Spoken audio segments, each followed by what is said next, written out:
Okay, let's dive right into this explainer. Imagine this. You've got a massive, multi-ton turbine, and it's spinning at 10,000 RPM inside a closed enclosure. Just one single gas leak in that space could be absolutely catastrophic.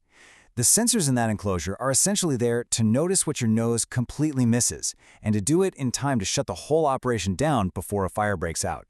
But here's the catch.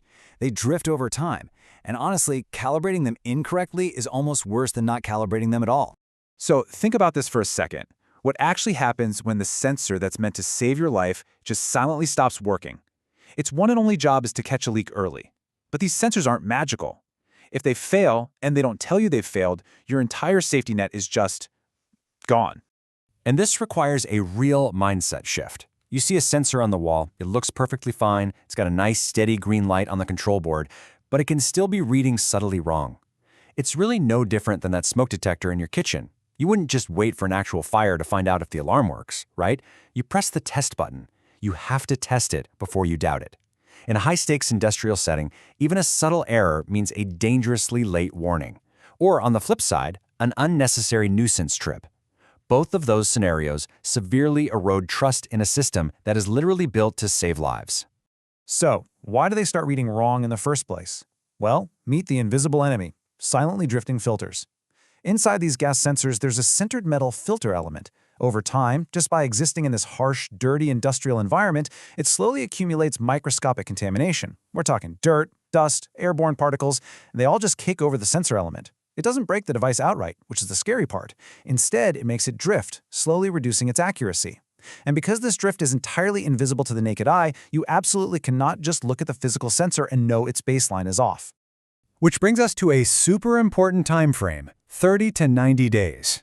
Because that filter contamination is so gradual and so invisible, recalibration isn't just a suggestion, it's strictly mandatory every 30 to 90 days. And that's on top of the initial startup calibration when the turbine is first commissioned. Periodic calibration is quite literally the only way to catch that drift, before it actually matters. It's how you fight back against the gradual clogging of the filter.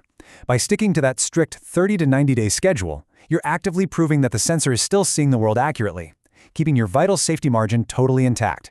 Now, calibration isn't just hitting a reset button on the device and walking away. It's a scientific proof.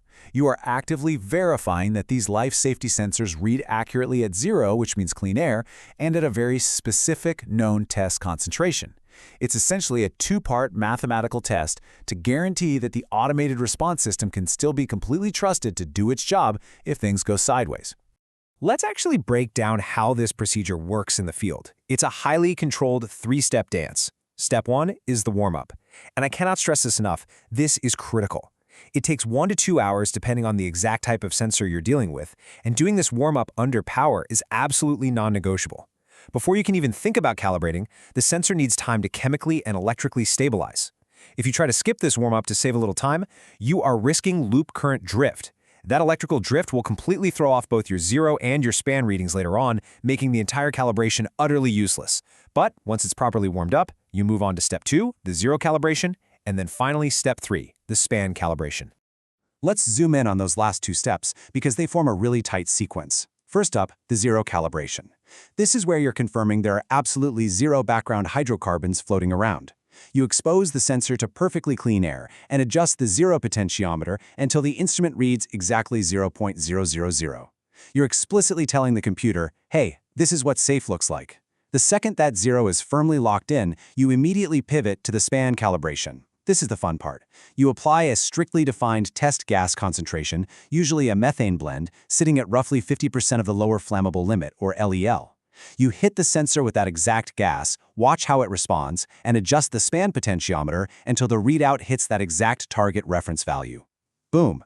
You've now mathematically proven it knows what clean air is, and it knows exactly what a dangerous leak is. But here's where the pressure gets dialed way up for the technicians out there. 12 minutes. That entire zero and span sequence we just walked through, it has to be completed within a strict 12-minute window. It's literally a ticking clock. And the system is designed this way entirely on purpose.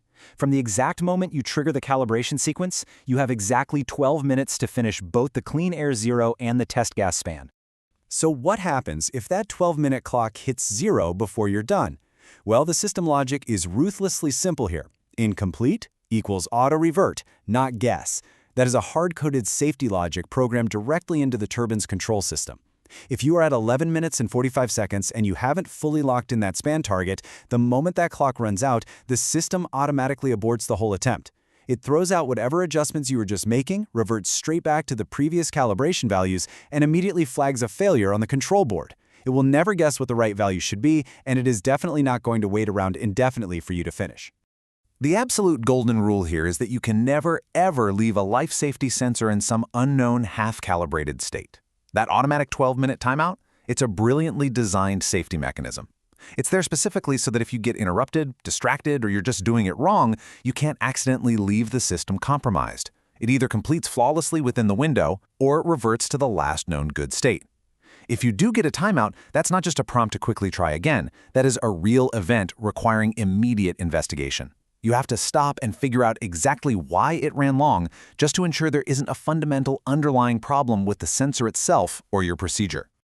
So, we've spent this explainer looking at how these gas sensors stand guard over the environment outside the engine. But that leaves us with a pretty fascinating question. If sensors watch the enclosure air, how do engineers watch the engine's internal condition directly? Without tearing a massive 30-ton turbine completely apart piece by piece, how do we look deep inside? Well, that requires a totally different tool, the internal engine borescope. But we'll leave that thought right there for you to ponder until next time.